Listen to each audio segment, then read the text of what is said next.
Hello and welcome to this week's episode of Talking Skritt. I'm your host John, better known as Dan, Ronnie X Ben, and we have a fantastic show for you. Competitive feature pack is close upon us. A new narrative designer joins ArenaNet, and it's high noon in the Gemstore, and much more. But first, let me introduce you to my fellow host. He streams over on Twitch, where he answers the age-old question: with the competitive pack news this week and a new narrative designer, are we going to find out if the pen is truly mightier than the sword? Say hello to Age. Wow, that was a nice segue into it was really well done. Good job. Maybe, never know. I mean, you could write out professions, so I guess so. Never know. What's up, guys? And with the new narrative designer on the way, we decided to bring in the man who will run your concepts through the ringer. You can follow him on Twitter at Guild Wars Monk. Say hello to Aaron. I am not MMO Inks or Malthanis. Fact. Spitting hot knowledge real early in the podcast. In case you were confused, yes. Yeah, Yes, dropping facts over here. Inks and Malthanis had to step out this week, so luckily Aaron helped us out, and we're going to talk about all this stuff that we got. We actually got WvW and PvP news from ArenaNet. Holy crap. Well, I mean, let's not put it off any longer. Let's jump right into it. I'm sure those two populations have been waiting long enough. So first up, let us talk about, they put out a big post of basically they're going to call this the competitive feature pack, and it seems like it's going to be coming out over the course of June. First up, they said June 6th, WvW is going to get a nice little bit of a... It's between a tweak and an overhaul, I would say. Because it's bigger than a tweak, but it's not an overhaul. It's definitely changing the... Basically, we're going to get finally rewards from the WvW reward track, and apparently they're bringing in the pip system for WvW as well. And we have a couple of the... images that they had in the blog post. I'd say it's a selective overhaul. It's kind of a rewards overhaul. Yes. But with changing the system and everything, or implementing a new system rather. So, since they're bringing the pip system, is it going to work kind of similar to PvP, the pip system for that? Yeah, pretty much. So you're gonna get pips every time you at the end of every, I believe it was, every skirmish, so every 5 minutes you're going to get a pips based on what activity you've been doing.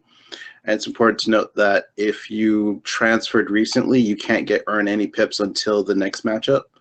So so it'll depend on your World vs. World rank, what you've been doing, if you're commanding or not, if you're outnumbered or not, how long you've been on the server, things like that. So I think they did a really good pass on this, and they really thought a lot about how to handle bandwagoning and things like that.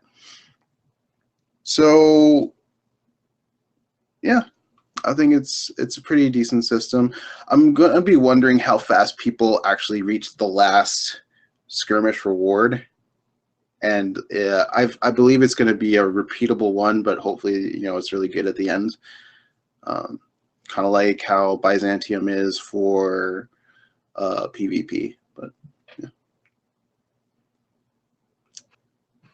yeah, there's a couple of qualifiers for the pip system, like you briefly mentioned about it. Like you mentioned the WvW rank, basically your world's position during the skirmish, so first, second, and third. If you're commanding a squad with at least 5 people in it, which definitely is interesting, whether you're fighting while outnumbered, and as you said, if you've been playing on the same world for at least 3 weeks. So that's the unfortunate thing. Since this is getting changed to June 6th, they kind of did say basically if you heard this information and transferred now, you're not going to get credit for the as this rolls out, which I'm wondering, how do you guys like that approach? Because I know people are kind of split both way, on each side of this. Yeah, so you're gonna have to, if you'll still be able to earn pips, just not as much based on the transferring. So if you wanted to, you could technically transfer now, and wait for the next week matchup to get started, or you could just stay on your server and earn pips until the end and then switch, but you won't get like the end of the match pips, I guess. But you're just gonna have to choose a server and stick with it unless you don't mind bandwagoning to different servers every now and then. It's totally up to you. Yeah, I feel like, and I saw a lot of people in the community saying this as well, if they had just given us like a few more weeks on this, so people could kind of have time to make a decision and transfer without any penalty, that might have been a little bit better of a way to do it, but it's not going to be that impactful in the long run, so yeah, should be fine. There'll be people a little salty about it, but it'll be fine. I kind of like it because people can't just manipulate things beforehand. They kind of have to decide now.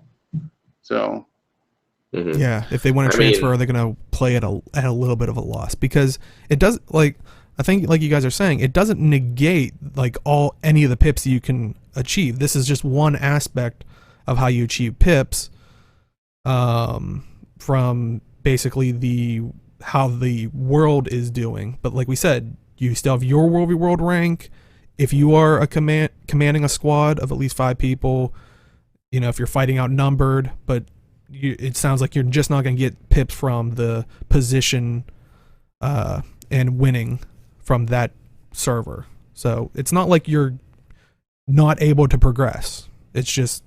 Yeah, it's not like you're going to be playing and literally not earning anything. So yeah. I think people will, like, even the people who are salty about it will be fine when it actually gets implemented. I don't think they realize how not intrusive it'll be. So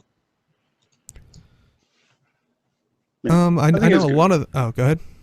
No, I was just saying. I was gonna say, I know a lot of people also were looking at that one line of, if you're commanding a squad with at least 5 people in it, do you think we're going to have a rampant number of commanders? Is this going to be bad for, World v World commander communication, or... Like... It's going to promote commanders. I don't know if it will promote like a plethora of them, because you do need at least like a Havoc-sized group to get the bonus.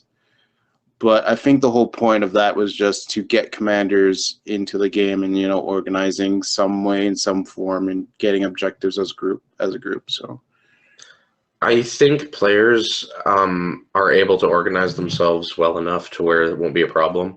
But I do think it's going to be amusing in like the first few months, people just like randos just pop into the WvW and throwing their tag up like, please follow me.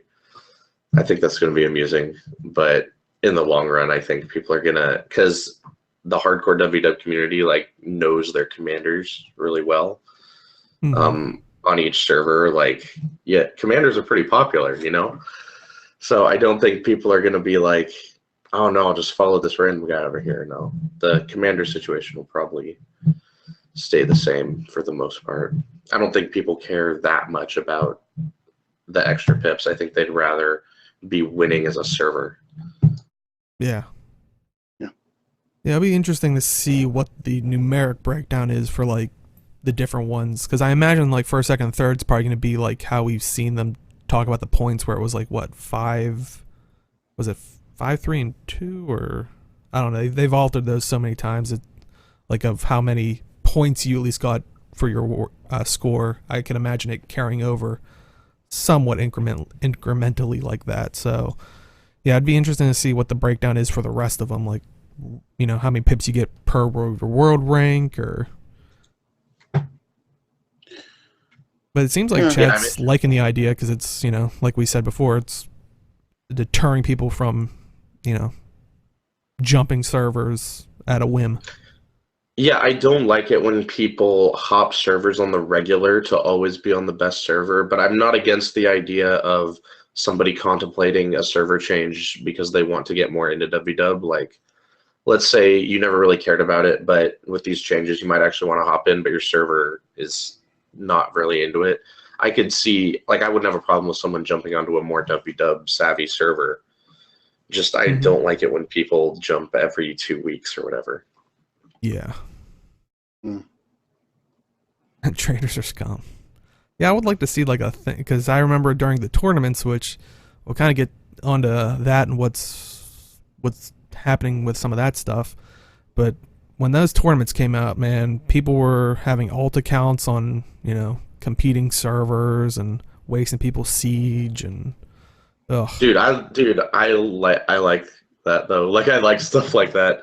Those tournaments were so fun. I hope they do more of those. I mean, I like that aspect, but I wish they would like then implement something like if you bought like a special item from the like Siege Master or something, like you could call out someone and it like almost like kicks them out of the world. So there's a risk to it, but you can, you know, you can go in there and be a backstab, you know, like spy, but if you're caught, something's got to happen. Yeah, like, I will never play like that, but I like reading stories about it because I like seeing the extreme lengths that people will go to in stuff like this. Like, it's like when you read stories about EVE Online, you're just like, wow. I was just gonna say, I never want to do that, but wow. I was gonna bring up EVE Online, but then I wanted to say, you know what? It's nice to read that stuff, but to a point, because some people take it to an extreme extent of like taking it to like in real life. Then that's a bit. And I don't think Guild Wars 2 has gotten to that point, but like if you find where a commander lives and start like DDoSing them, so there it goes haywire, that would be nuts. And I'm sure there are, you know, have been commanders in the history that say that, like, I'm so good they must be DDoSing me personally. It's like, I know. Or you're just having an off day. Yeah, but yeah, I'm really excited to see this pip system implemented. Though it's like, you know, what can you get with the, like, who cares about the pips? Apparently they're switching they're adding a new currency, but kind of transforming an old, so we'll stay at the same consistency, it seemed like. Those skirmish reward tracks, awards, improvement, tactics, siege, tricks, traps, and skirmish claim tickets, which they did say, if you remember tournaments, we got those reward tournament tickets. Those will be turned into skirmish claim tickets. Still got some in my bank. Yeah, I think I still have a couple. Yeah.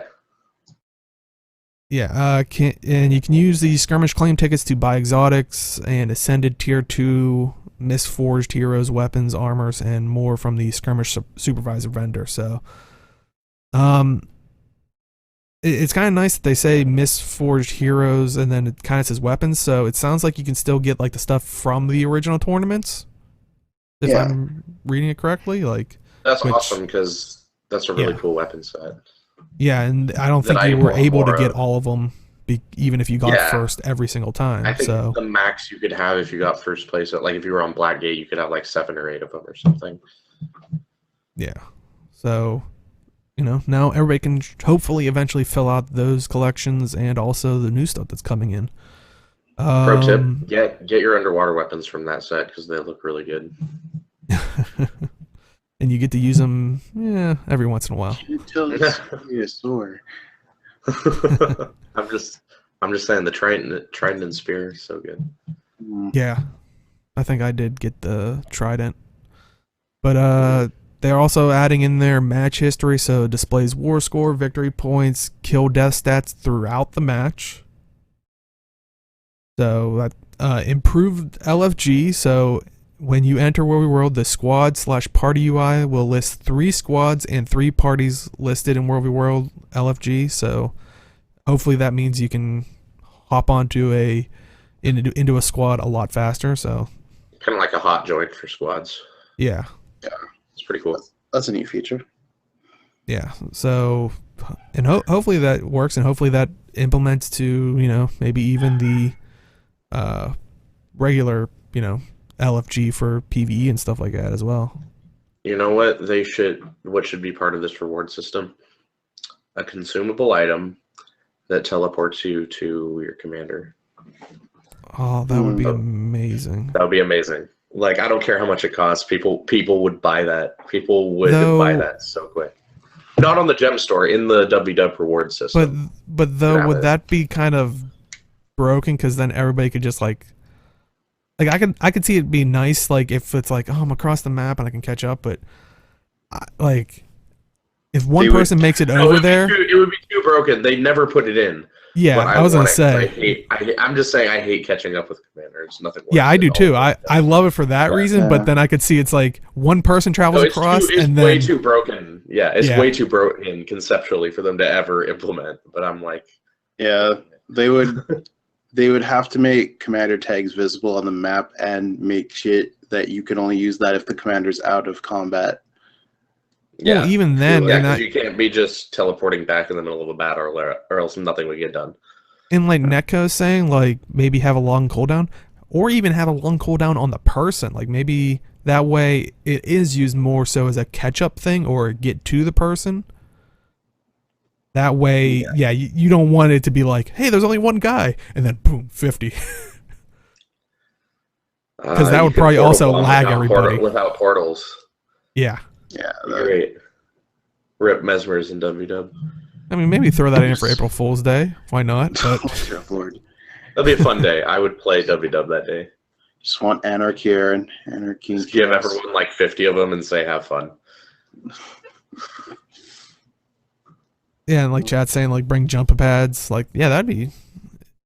And all be in bobblehead form. Yeah. Oh, God. Yeah, I would definitely like a way to hopefully get to the commander faster, because that's always one of those annoying things. It's like, okay, I joined a squad. They're across the map. I'm never gonna make it alive, because if you run into a Zerg, you know they're gonna go out of their way to chase you down because you're just one person. At least that's my experience. If I run into one person, I'm dying. Like it's bad. All right. Like I gotta make it across with no encounters, or else I have to start over again. Yeah, with all these changes, that might make it a little bit more challenging, because it sounds like a lot of people might want to hop back in. Cue the people being like, "That's because you play Ranger in WW." Actually, Doc Game is streamed today. Some more versus World, because he's kind of hyped for the changes. So. Oh, nice. One person I know. Yeah, the changes are pretty hype, guys. Excited. Well, Zlint, I wish I was as good as you, because I'm probably in the same camp as Aaron. I was just trying to make myself feel a little bit better. Like, if it's a Zerg. No, I mean, granted, I'm dying on either one. Yeah, if I run into one person, their chances are they're better at killing people than I am. I'm great at killing defenseless pack yaks, though. Do that all day.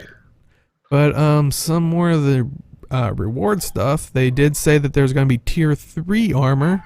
So I'm pretty sure that's the look of it. That's the one they included in the blog post. But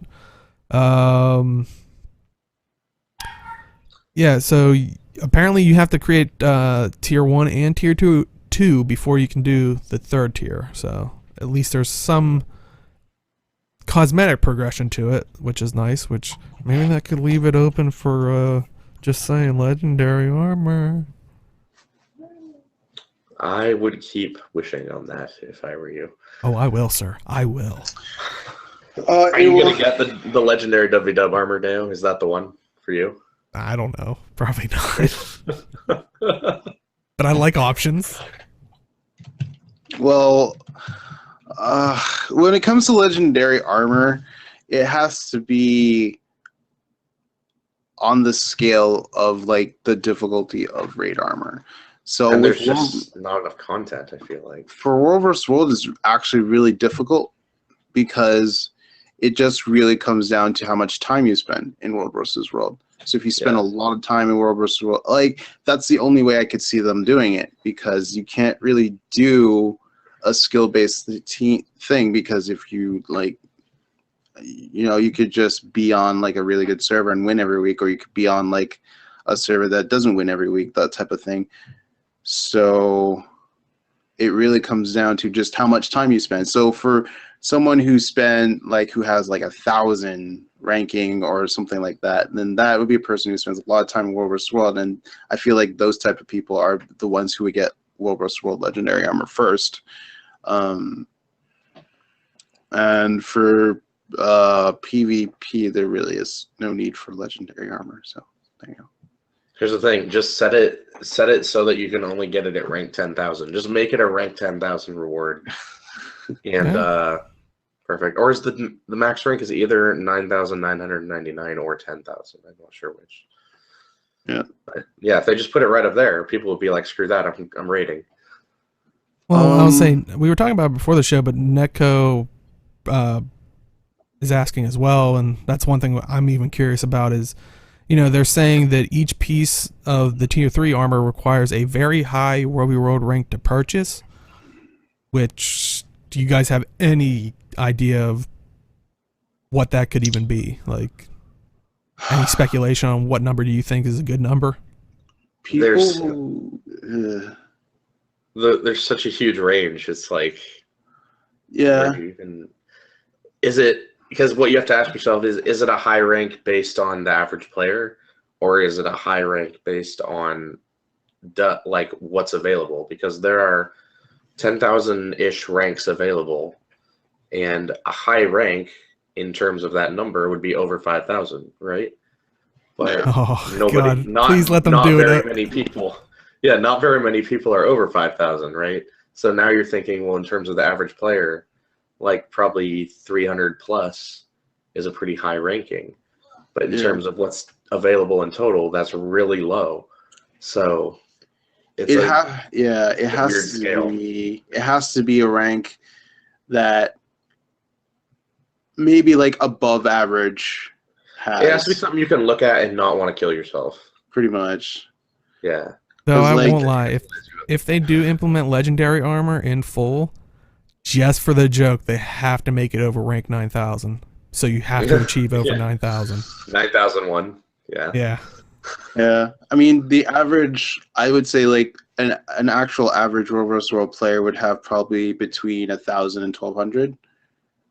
Mm-hmm. So, like the average person that plays WvW is their like, number one game mode. Mainly plays World vs. World, yeah.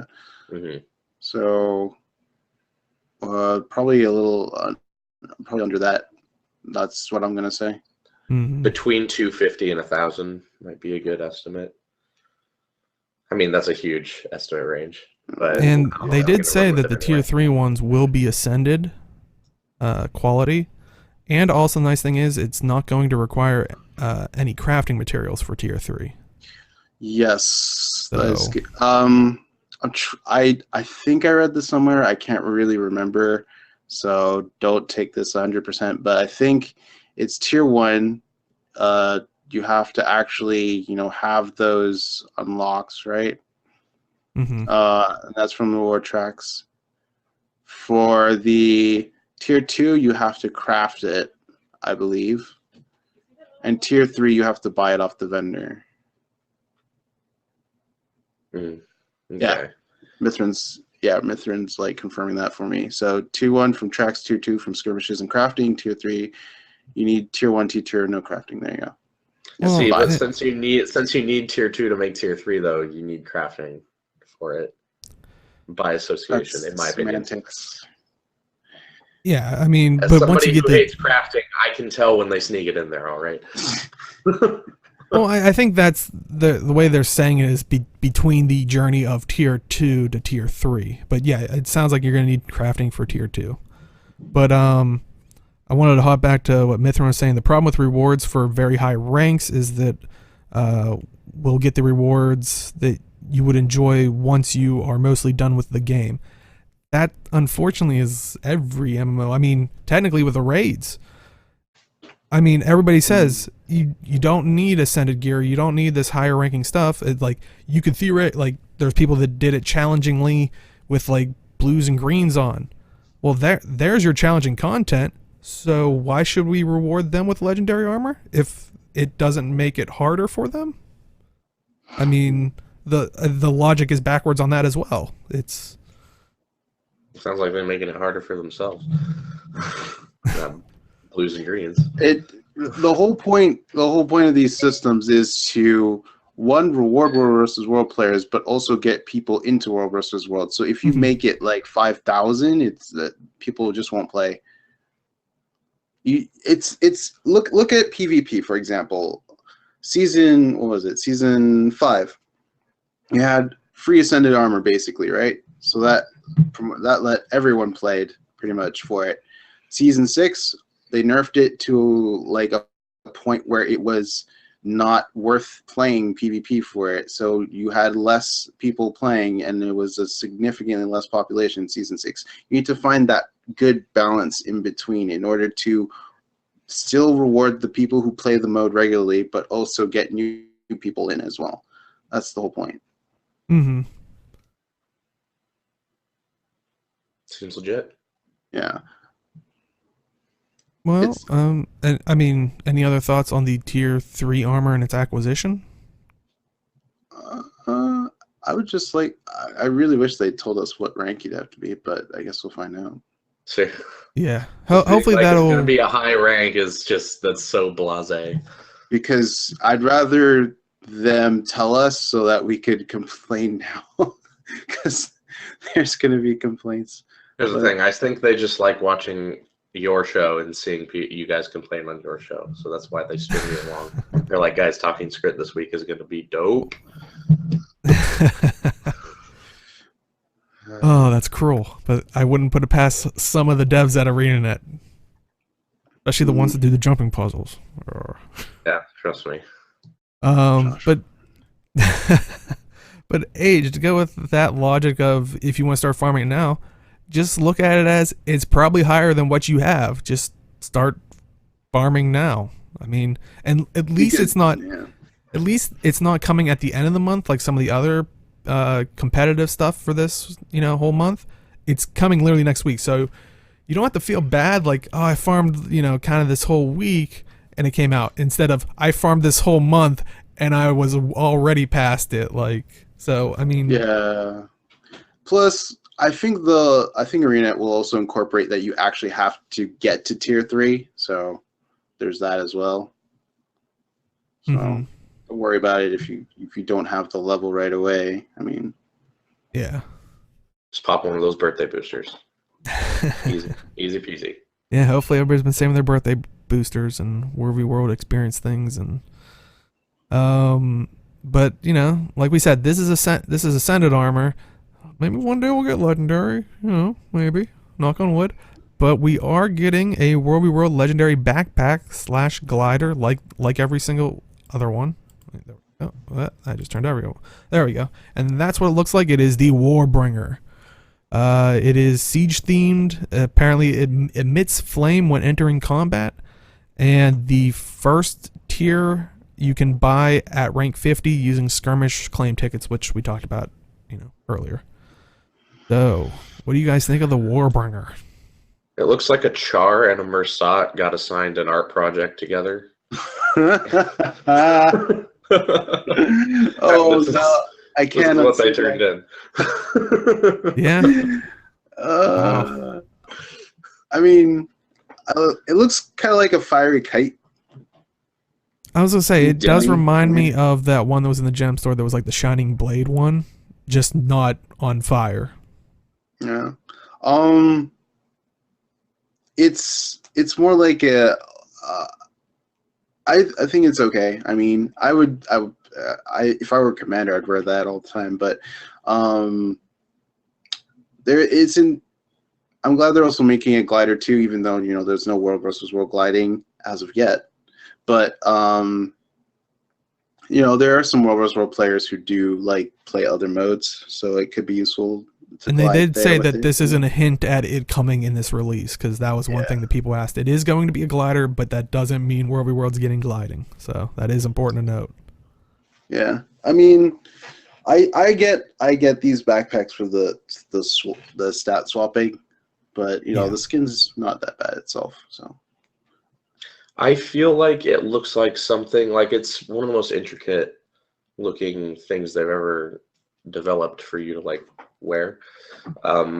It looks like something that I would never wear in a character, but that I would like to see as a part of like a character in the stories look.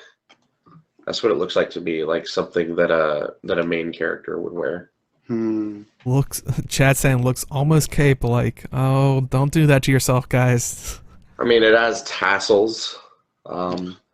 Let's examine how the tassels move and then come at them about capes. Oh man, I mean, legendary glider, a backpack. They're above the waist though, so they're not butt capes. Yeah. Yeah.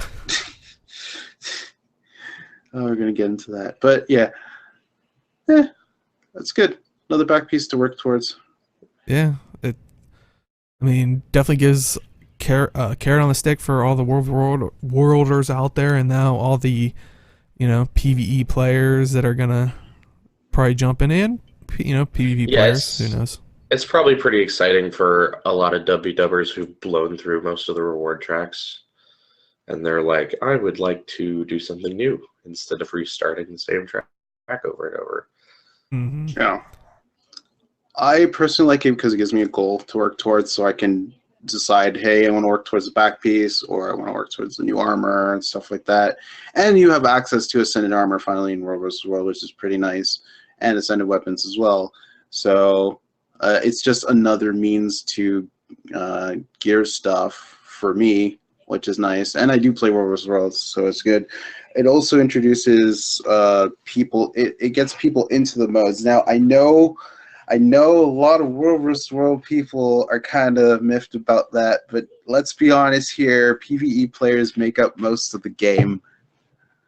Like, you gotta. The whole point is to get those people in. Just put them in a Zerg and lead them around. Like, see if they. And if they like the mode, they'll actually play it. They'll learn from it, and they'll learn to be better players. That's what they try to do with PvP. So just be patient. I know it will not be perfect. But we'll see how it goes. Yeah, QED, we talked about that a little bit, and I kind of agree with like what Aaron said. I think at first you're going to see a lot of commander tags, but I think it's going to balance out after a while, or people are going to like learn the names of like the original World v World commanders, or maybe maybe there's a PvE one that starts playing and turns out to be an awesome one and becomes a legit World v World commander. As people who aren't good at commanding try to command and figure out how freaking hard it is.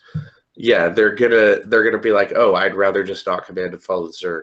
Yeah. Because what they're gonna be finding is, even though they get a bump in pips that they earn per skirmish if they're commanding, they're not gonna be doing as well per skirmish as a commander. So they're gonna be like, I'd rather not be a commander, get more pips, because I was actually following a good commander. Yeah, it's gonna be like back in World vs. World when we first started out, but pretty much no one knew what they're doing. There were some people from beta who actually, got the lay of the land type of deal, and those are like the World vs. World players, whereas the people who are just starting the game are the PvE players coming in. So it's going to be kind of weird at first. There's going to be a lot of things going on. It might be a little chaotic, but I think things will balance out over time.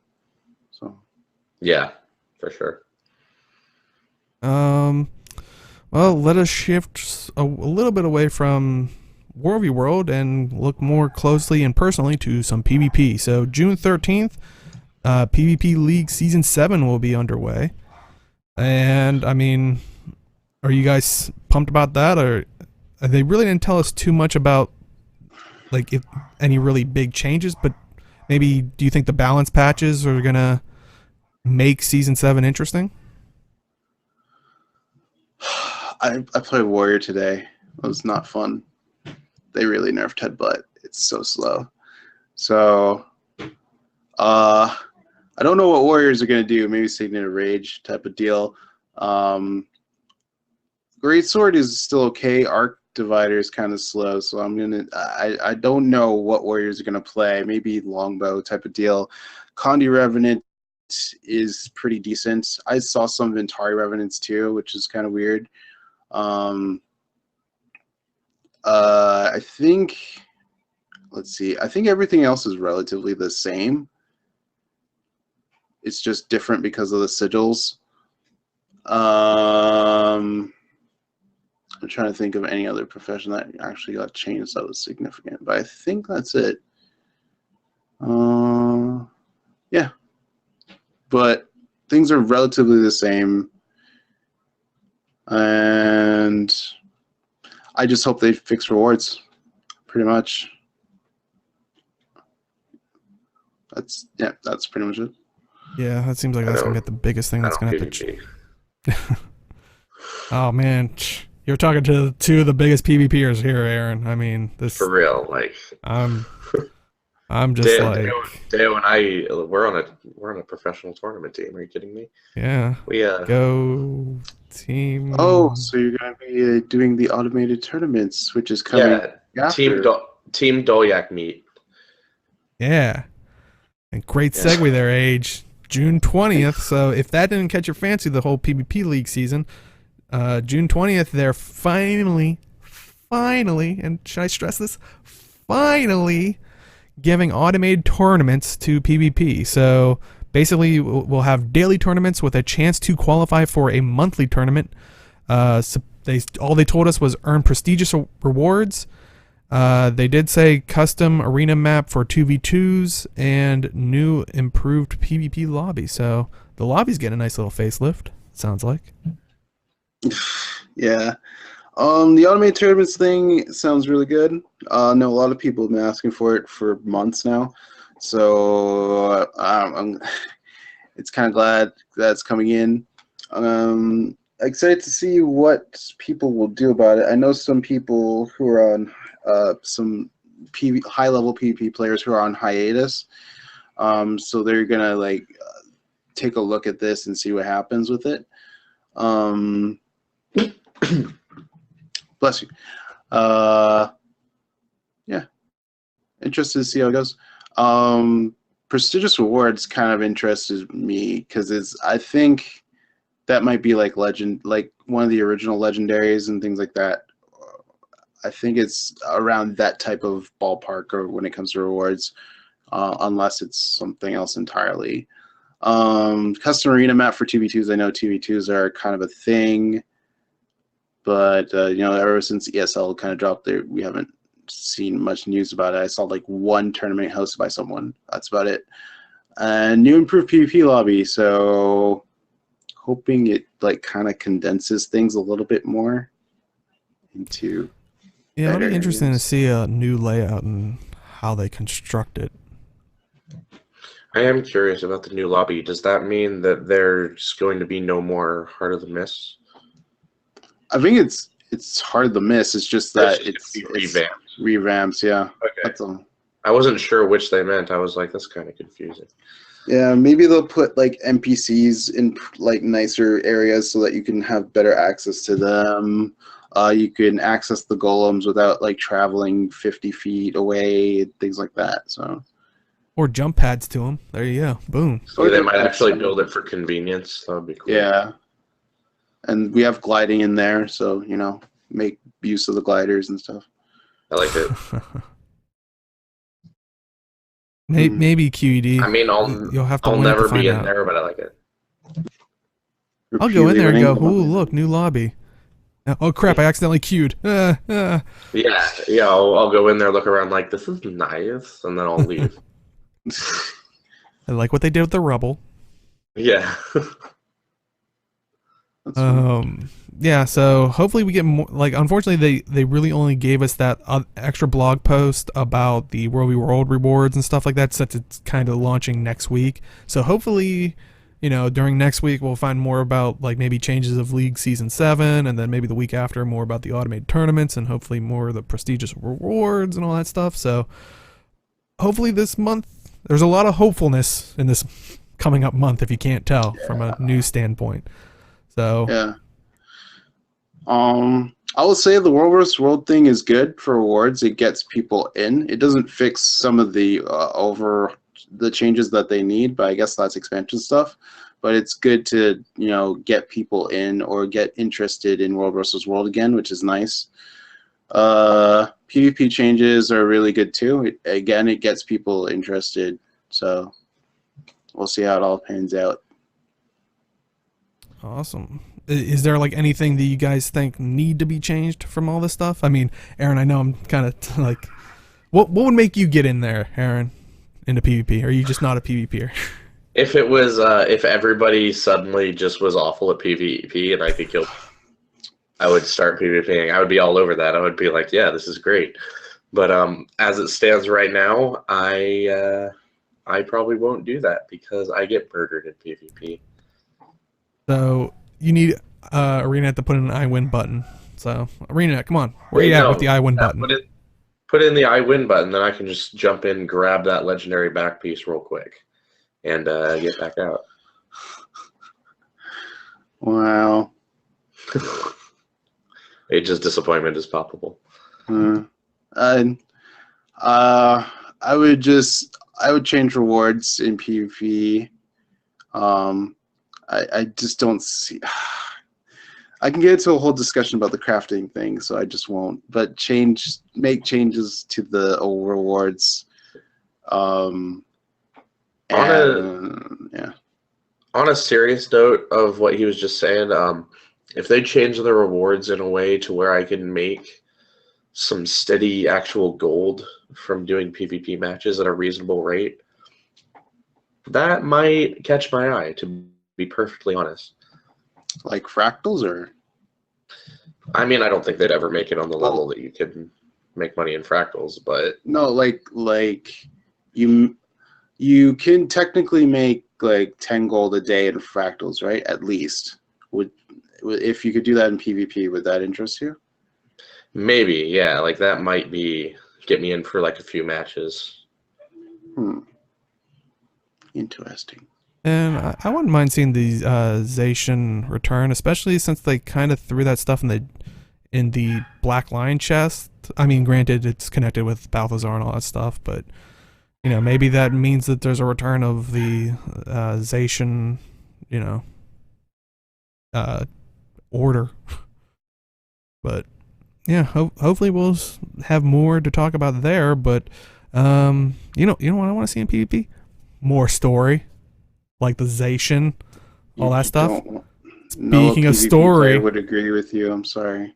Using it as a segue.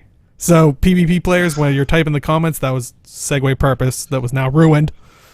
You want them to have like 3 running lines of personal story, like the PvE person or the PvE living world, the PvP living world, and the WvW living world. Guys, I think WvW living world story could be actually really compelling. I'm just saying. Actually some Game of Thrones going on. It'd be like a soap opera drama. Yeah. You can make the commanders characters. Oh man. Hey chat. The segue was gonna be great if they would have revealed it. Oh. ArenaNet, hire me. This is how you do story. Before you start a match, you always have that minute before you start, right? So when you start in that minute, you have the NPCs on both teams talk about the story of the map. There you go. There's your lore. Nice. Dude, I like it. Let's get this going immediately. And if they don't care, they'll ready up faster, which actually helps me. So, perfect, guys. We figured it out. We figured out how to fix Guild Wars 2. Who knew it was that easy? Just put story everywhere. There you go. It's like the duct tape of video games. We should start a company and make video game stories. We just solved it. Isn't that just like a book company? Like we just Yeah, but we don't make video games. We just make the stories, and then you outsource your story to us. It's and then actually not a bad idea. Actually. Yeah, then we get back to you, and we're like, have fun with your little programmings. Yeah, I was gonna say chess. Yeah. Well, you know, speaking of story, ArenaNet is getting a new narrative designer, and the person is Michael Yichow. Hopefully, I'm saying that correctly. And interestingly, they are formerly a narrative designer at Wizards of the Coast, and it was interesting. While I looked at it, they only listed themselves as a narrative designer from the beginning of January, but they did do like story stuff prior to that, and this might have been also because they were a community manager prior to that.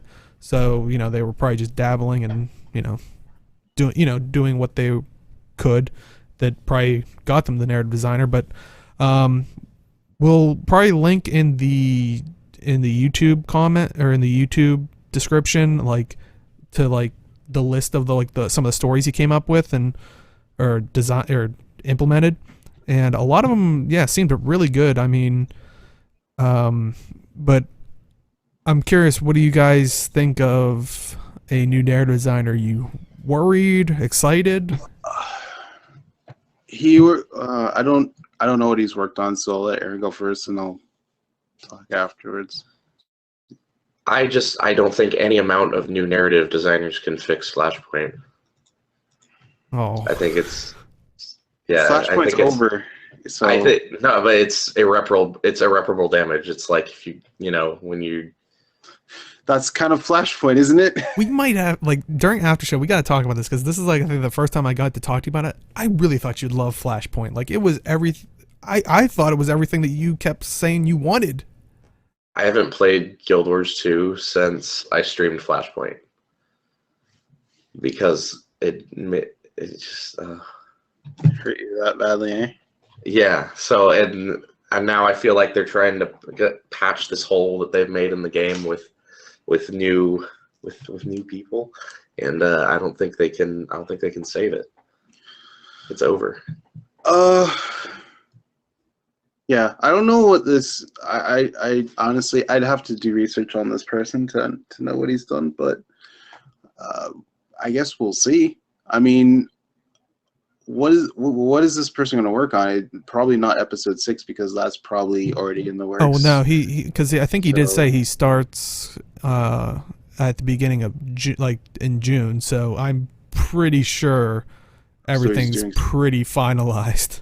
Maybe they're starting work on season 4. Maybe. Because X-Pac's probably deep in the works at this point. I don't know what would have come up story-wise that they would need to hire a new person for. So they might have wanted some. I don't know. He might be there to. Let's see what other stories. He might be there to do help with current event stuff. Yeah. Maybe they wanted to beef up current events a little bit. And I mean, it could just be that they're refilling their numbers, because I mean, I found out a couple weeks ago, and it just no one really talked about it. Was I think Reese Osby left ArenaNet I think it was a couple months ago or something. I didn't know that. Yeah, I was like, I wait, heard about what? that a while ago, and sadness because she was the person for a long time, so that was sad. But yeah, I mean, I took a quick look at Michael Yi Chow's his own website, and yeah, he seems like he does a lot improv. Did some plays, I think wrote them, and now was a narrative designer with Wizards of the Coast for Magic and stuff like that. So I'm definitely intrigued to see where he his ideas and stuff like that. So I definitely like Mithrin's idea in chat of maybe he's a quest guy. Probably not, but I can always hope. I can always hope they're putting together a quest team. That would be cool. Like old school quests? Yeah. I don't want quests. No. What's bad about quests? It ends up you're going to a hub. And that's what a quest is. That's literally the definition of a quest. You can't innovate on that concept, because a quest is where someone gives you a task and you do it. It's an uninnovatable concept. I'm a fan of the dynamic events, but I don't know this. Why can't we have both though? Why not quest and dynamic events? The quest has good writing, isn't that fun? That's all the living world is traditional questing. I kind of like Slint's idea, side quests, side personal story for elite specs. That would be kind of neat. Yeah, that would be sweet. Because the elite specs that we have now would have been really cool as side story, just to see how you got your abilities and things like that. So I don't know. I think Quest is a step backwards and boring. Well, I don't think it. I wouldn't do traditional quests like you go to an NPC and something like that. Yeah, it think depends on things like how you're that. using it. Is it like a quest, as in like the concept of a quest, like you're going on a journey? Because yeah, that can be done with dynamic events. That, like you said, dynamic events were a quest, setting someone on a task.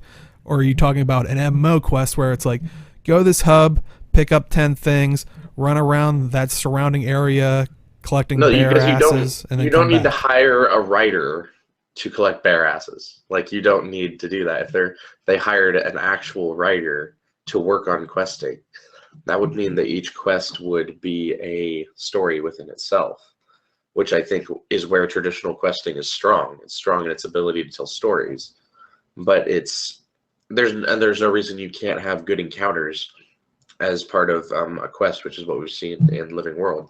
So if they just implemented what we already have with Living World on a smaller scale, and like here and there, it doesn't have to replace dynamic events, but if they just put it in alongside dynamic events, I don't see what there would be to complain about, because people who like the dynamic events still have them, and people who wanted maybe some more little questies to do can have those. Well, and like what Kate's saying about the hero points and stuff, yes, I think hero points should be more involved. Like maybe it triggers a chain of dynamic events.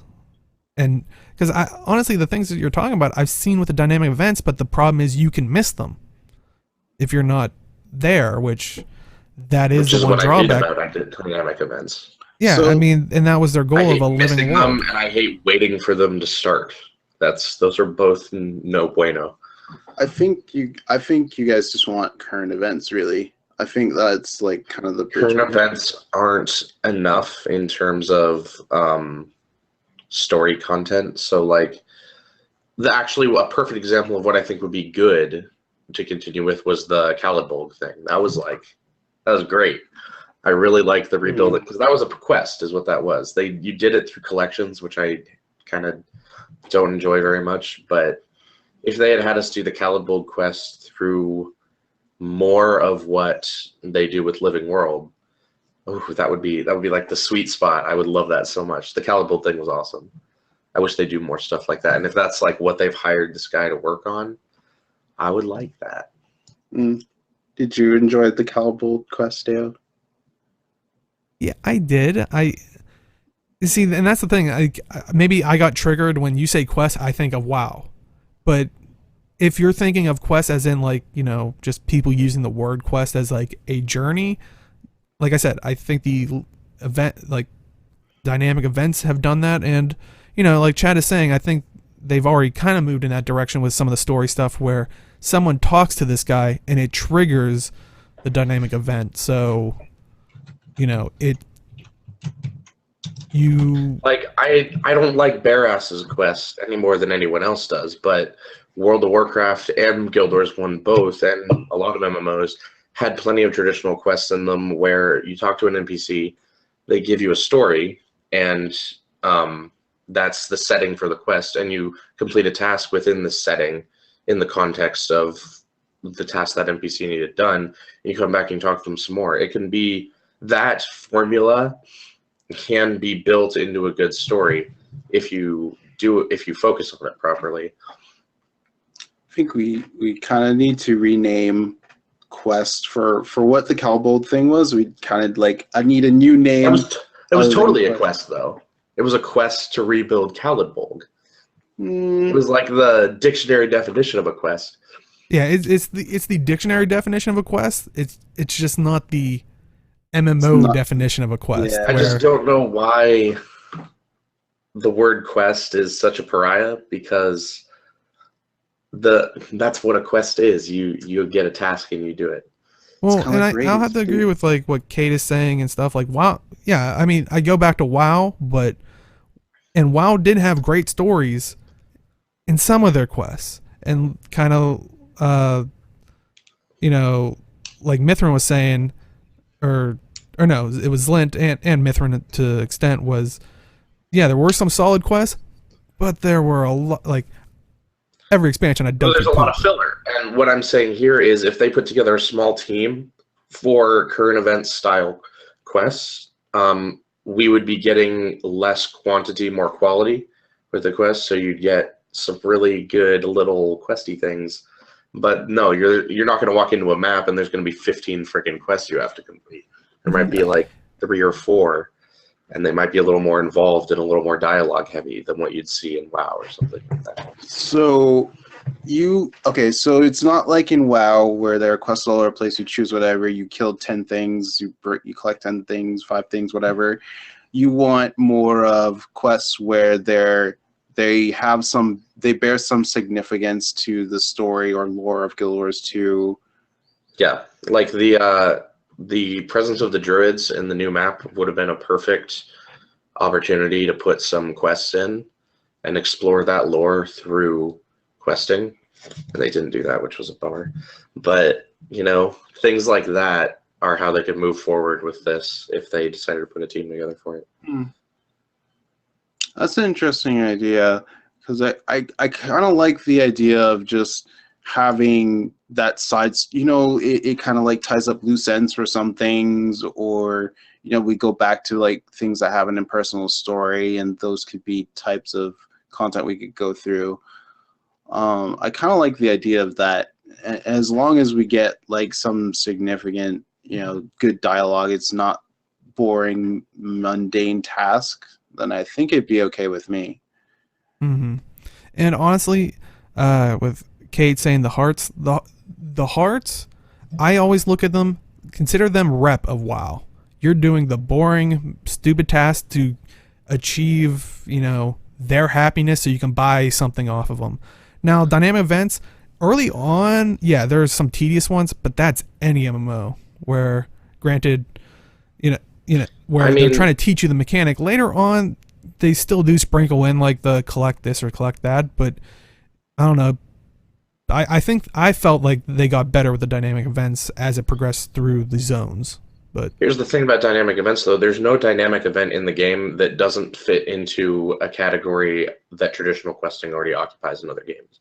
Like, they're either an escort quest, a go kill something quest, or a gather things quest. Every single dynamic event is. And that you're doing a quest, but you're not doing it on your own time. That, to me, is only a drawback. I don't see any improvement to the dynamic events other than that you can play them with the rest of the people on the map, which is cool. And we don't really have a system for group questing besides instancing everything, which I would rather stay away from. yeah. So that's kind of the main conundrum with it, is how to make it inclusive without instancing it. But I mean, as Chad was talking about, and I think that's what you were kind of hitting on, Aaron, was, I wouldn't mind seeing the class quest, like almost a personal journey. So you like attaching the lore, like, almost like these collection tasks. And I know you saying collections is already probably Aaron's like no, but like, yeah, they need to move away from collections. They're bad. But like that idea where it was like the collection tasks, where it was like for the legendaries, like, oh, go take your little kitty for that bow to this place or that place, or like the Astralaria, the star patterns here or there. Like maybe for the druid, go visit the druids in that new zone. Go visit the the Oak-Hearts in this zone. Taking people on that journey. Like I would like to see stuff like that, like a better journey for your elite spec, or the different paths of the elite spec would be, I think, pretty cool.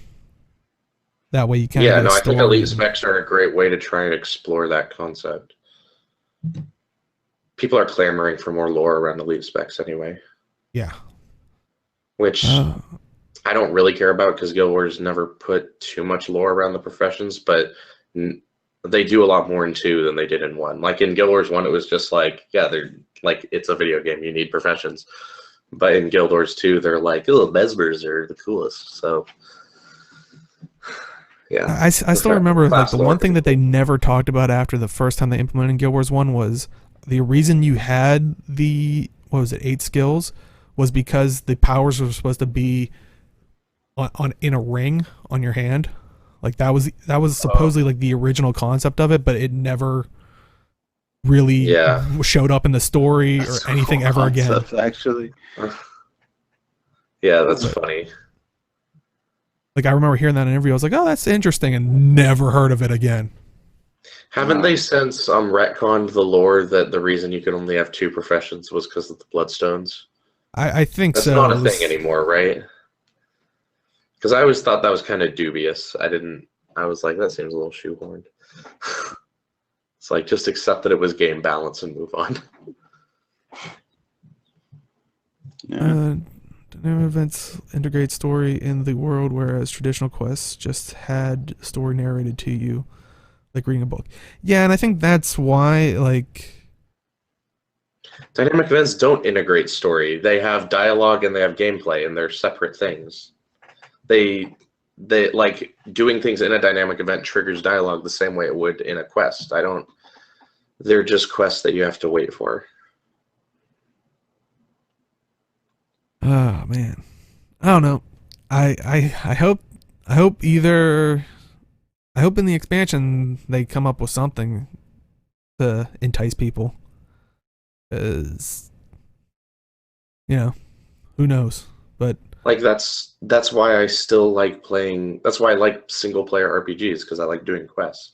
Like, and nobody ever complains about the idea of traditional questing in single player RPGs. They only complain about it in MMOs, because in an MMO, it's usually the gameplay that's at fault. It's not usually the actual quest content.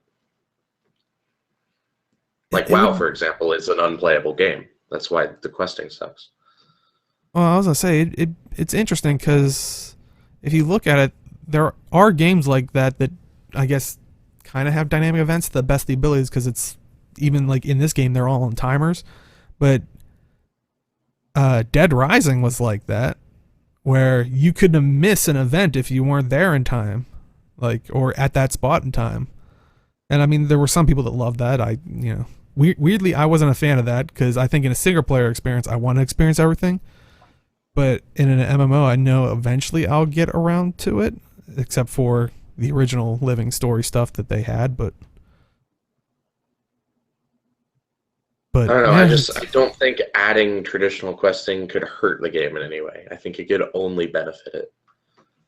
I wouldn't don't mind think there are any seeing more drawbacks. triggered stuff, like they were saying for the living story. Like someone walks up to there and talks to a guy, and it triggers a dynamic event. But I don't know. Maybe WoW hurt me too much. That I hear like, quests and I'm like, I guess I think about them like the opposite of how I think of adventures. Like, I think adventures are the most pointless, stupid content that's ever been put into the game. But I don't think they hurt the game, because you don't have to do them. Like, you kind of have to for masteries, but masteries don't really matter that much. So, in my opinion, you don't have to do them. Whereas I feel like the opposite of quests. I'd like to do some quests. The achievements, though, Aaron. I need them. I don't care about achievements. You've seen my low achievement point score. I'm not one of those AP hunters. I didn't care, but then I have to rub it into someone's face that I am higher than them. So that's always a good reason. Red Wolf, isn't it? yes. Just like Teeth and Red Wolf. Not the Red Wolf that we know collectively, but there's another Red Wolf that I have to. Yeah. Wow, my guess was on point, and yet it wasn't at the same time. That's actually hilarious. No, not Inks either. I will never reach Inks. Has he hit 30K yet? He's over 30K. Yeah.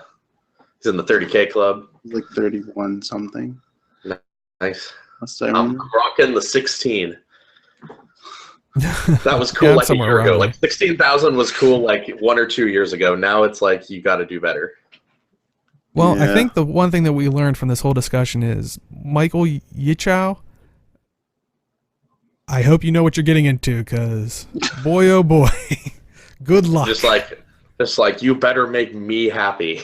I didn't say that, but good luck with. I mean, he dealt with wizards. You haven't done your job. He dealt with magic, so I'm sure there's passionate people on both sides of that. Where I'm sure he's aware that he's not going to make everybody happy. So Yeah. good luck to you, sir. See what happens. But let us talk about the Gemstore. And always thank you, Dolphy.net. Check out Dolphy.net so you can spend your gems more wisely. So first up, the Outlaw outfit. So Outlaw outfit for 700 gems. Do remember, this is an outfit, so all or nothing. You can hide the head slot, but you can see it kind of cycle through the different characters. So your guys' thoughts on this outfit? It's very stylized. Yeah, Insert cape meme, trench coat meme. Insert Yeah. that. There you go. Yeah, a trench coat does work with this specific outfit though. Like it's very like Wild West inspired. You don't need it though. I'm just saying. No, you don't. But yeah, I'm not one of those people that really cares. But I think it looks good. I really like it. And this is an outfit, so it means it's not a medium armor meme. You could wear this on your warrior. Yeah. Though it is kind of funny that, people, But- after the Legendary Armor came out, people were like saying, like, screw the silhouette. And they kind of, like, literally say, like, yeah, look, we, like, outfits kind of throw that whole silhouette discussion out the window, because you can use these in World v. World and PvP, where this whole concept of the silhouette should, remain. Yeah. I don't know. I kind of like the hat thing is just like, that's why nobody wears freaking helmets in this game, because it makes you bald every freaking time there's a hat. Like if they could, and I know it's a fun, like I know the helmet and hair models share the same slot, so it's like changing that would be like an ordeal not worth the undertaking. But God, I wish they would change that. There is a medium helmet that kind of gives off. It's a hat kind of like the Outlaw one, but it has like a face mask that covers everything but your eyes. So it doesn't matter if you have hair or not. So and quite oddly enough, you can kind of make an Outlaw look with medium armor. So That's what I prefer doing, honestly. I prefer making a look out of armor pieces rather than going with an outfit. Yeah, I would love this to be an armor set, because I wouldn't mind having like a trench coat on my heavy or something, or different professions besides medium. But unfortunately, we're stuck with this silhouette thing. Like I said, I'm really hoping for the expansion. They announced that while those things are gonna be like weight specific, once you get the skin, you can use it on a different weight class. yeah. So while they'll only design it for, like, you only see like a trench coat on medium armor, but when you get it, it unlocks, because it already has to be modeled on every weight type and race type. I mean, Yeah. the silhouette idea, it's very loose argument. So hopefully, I really want them to announce that. I like the I just wish you could piecemeal outfits, because I like the pants on this outfit. I like the gun holster on it that's like strapped to your thigh. It's pretty cool. But I don't really like anything else about it. It's like the rest of it's meh.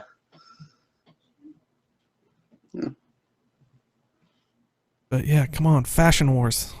We gotta embrace Fashion Wars. That's really all I'm about in Guild Wars, is the fashion. But Still if you trying did, to find a back piece that'll work for my Guardian. I was gonna say, still are back you guys gonna pieceless. pick up this Outlaw outfit, or have you? Negative. I will not. I don't know. If you won, maybe I would get down the road, because it'd be cool to have like a double pistol, a Sarah Thief running around with it. But yeah, not for now. If it's a thief, you could pretty much make this, like you said. Yeah, for sure. Yeah, but you won't have that. Like, you won't have the certain little aspects that this outfit has. But Yeah, Mhm. yeah. I want. You'll still be more to- unique looking though. Yeah, it's like I want to, but if, like I said, if it was an armor thing, because I really don't see my characters wearing cowboy boots. Like, I mean, they look Although I great do together, like but on the human female, the boot has a gun holster on it. Like if they took that into armor pieces and the gun holster was part of the boot skin, I would be all over those boots. That would be so amazing. Basically, I like gun holsters. Chat saying that they would probably, might actually get it. I buy outfits I'm never gonna wear all the time. Like if an outfit comes out and I really like it, I'll buy it fully knowing I'm never gonna wear it. Yeah, I have a couple like that. I'm not gonna lie. Yeah. Like the Mersat outfit came out, I was like, yeah, I'm buying that. I'm not gonna wear it, but the Mersat outfit came out, and I was like, I'm gonna make a character that's a Mersat. So I literally made an elementalist, or mesmer, so I could multiply myself, so it looked like there was more Mersat with the outfit. This is how much I don't care about the tomes of knowledge. I got them. I clicked them to 80. I don't use them. He's there just in case I ever want to be like, I'm going to be Mersat for an hour. You should join a role-playing guild and you need a Mersat. Exactly. Yeah. Join a role-playing guild, no? Yeah, there you go. I could be the Mersat. Yeah. To revitalize your gameplay. But yeah, if you do like the outlaw outfit, they also do have an outlaw puppy.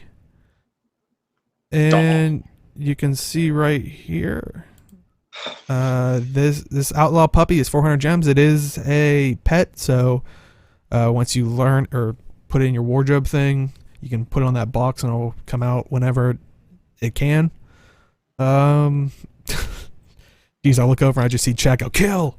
Ugh. I'm going to go out on a limb and say that Arlie and Quotidian already own this. This is the first dog mini in the game, right? No, I think there's one that's literally like that without the hat and the bandana. Oh, really? They just took a beagle that was already in the game and they were I've never seen any other dog minis before, but cool. Yeah. It just shows you that there's too many minis to keep track of in this freaking game. Yeah, there is a lot. But yeah, you can get that for 400 gems. Are either of you going to pick that up? Negative. Yeah, I was say I'm not a mini person, unfortunately. I'm still waiting for my mini Zuhanuku to return from Guild Wars 1. The best mini. So cool. Though we do have a lot of returning items. So till Tuesday, you can get the Aviator sunglasses for 150 gems, the Phoenix glider for 500 gems, Lord Caudicus pistol skin, and Lord Caudicus sword skin for 600 gems apiece. I do want to say, Aviator sunglasses, if you haven't picked those up, I think last time they were in the store was 2013.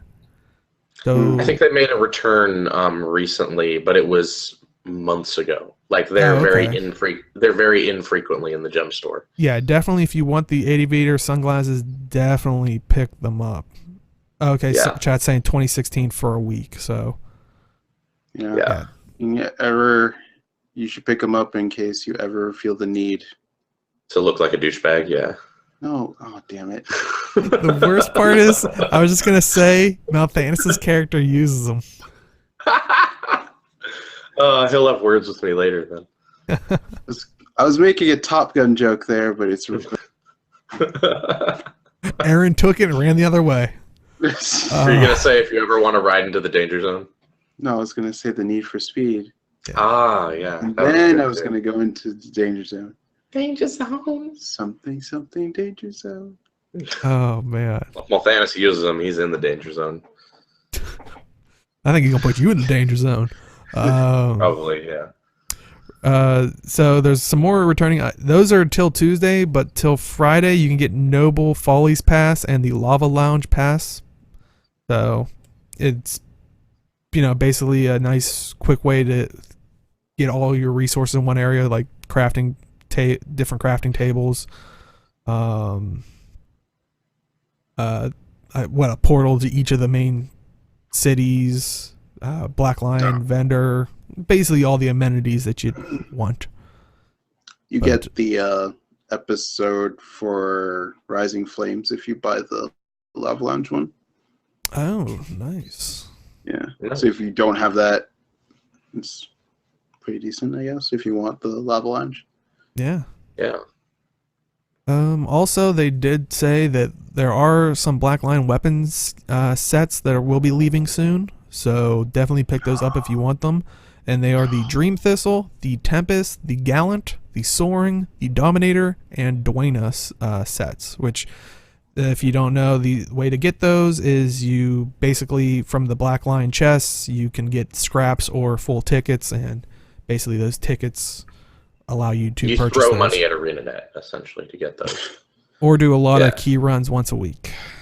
I never bought just the basically Dominators, no. just walk down to ArenaNet and just leave your credit card like on in their mailbox, in their corporate mailbox. And I was gonna say that'd be funny, but don't do that for security reasons. Like don't. We leave do your not credit cards on- advocate. We do not advocate that behavior. The Gallant is a good set though. Like y'all should get on that. I like Dominator set. I use the pistols from the Gallant set. They look really good. If you just want like a standard flintlock pistol, Gallant. Yeah, I was gonna say I remember you were a big fan of those because they were kind of like they're basic, one of those but grounded sets. Yeah. Except the shield. The shield looks like that plastic like kids armor set shield that you get at Walgreens. Shield looks real bad. Yeah. The rest of it's great though. Dream Thistle's good too if you want like that dark plant theme. Some of the Dominator ones are pretty good too. Like the Dominator staff is. I need that staff. I have it. It's pretty cool. It's a good Daredevil. It's a good Daredevil staff. Well, I already have. All these are tradable, so I mean, if you do have them and haven't used them yet, more than likely they'll probably go up in price since they will be harder to obtain. So, that's how I get a Black Lion skin if I want one. I just buy it on the Gemstore. Yeah. Freaking 250 gold for Leyline Dagger. Anyway, so expect the price of those to start going up if they haven't already. I mean, yeah, it'll shoot up. They're just going to go up even more once they're out. So definitely pick them up while you can.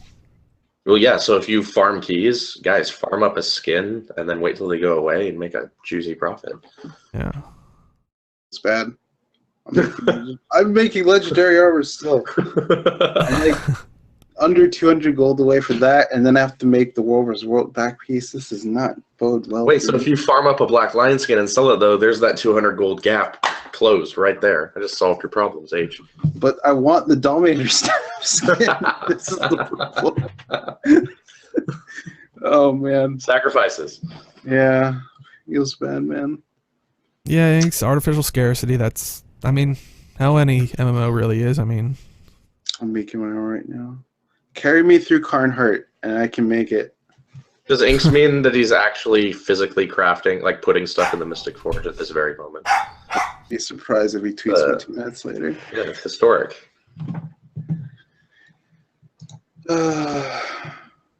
Yeah.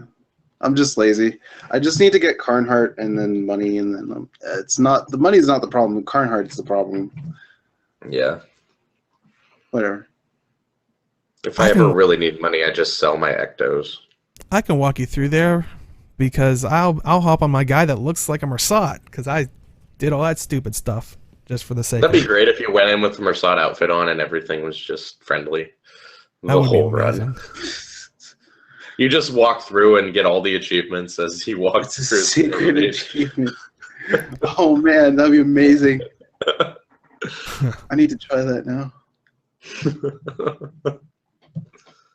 But that seems like that is it for this week. So, Age, where can they find you? Twitch, Twitter, and YouTube at Age Night Road. Probably gonna stream some of the World vs. World stuff next week. So, yeah, should be fun. Nice. And Aaron, where can they find you? I'm on Twitter at Guild Wars Monk, and I have a YouTube channel now with one video on it. That's me talking crap about Flashpoint. So if you want to watch me talk crap about Flashpoint, Guild Wars Monk on YouTube. Nice.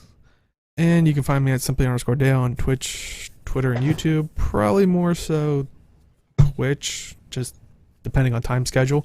But if you're popping at the very end, we do an after show, so stick around. But if you do want to watch the show in full, we do put it up on YouTube. Just search Talking Skritt. It's usually the first one that pops up, and that goes up at noon Eastern, 9 a.m. Pacific on Sundays. And thank you, and I do want to say thank you to Cascade187, Serene Virus, That Chevron, and Sundora for the hosts this week. And as always, we will see you in the game. Good night, buddy.